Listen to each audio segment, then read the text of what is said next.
Для жителей города Кадамджай началось строительство комфортной прогулочной аллеи. Специалисты уже вовсю работают на месте. На возведение этой зоны отдыха Агентство развития и инвестирования сообществ «Арис» выделило 47 миллионов сомов.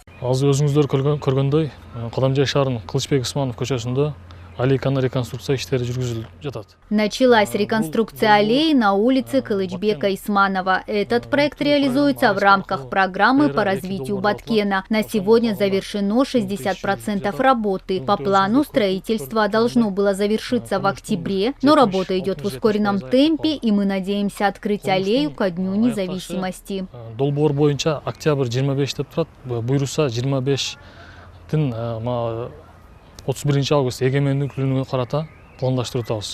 Для улучшения городской инфраструктуры в Кадамджае начали расширять центральные улицы и строить тротуары. Устанавливается уличное освещение. Эти работы финансируются из городского бюджета.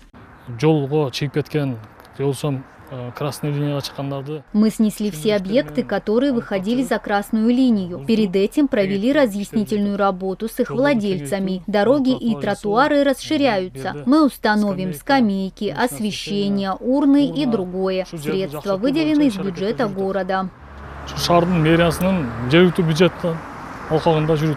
Также в центре города снесли старое, негодное к эксплуатации здание. На его месте строится новый детский сад на 90 мест. Отмечается, что население Кадамджая с каждым годом растет, поэтому муниципалитет и принял решение о строительстве садика.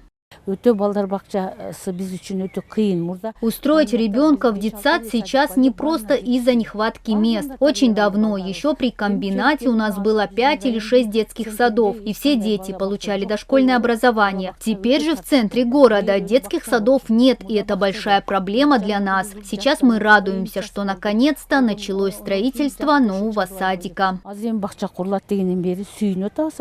По плану этот детский сад распахнет свои двери в начале следующего года. Кроме того, в Кадамджае ведутся работы по ремонту и асфальтированию внутренних дорог. Мадина Низамова, Адыл Оразалиев, Татыбүбү Кинджиакунова, ЛТР, Баткенская область.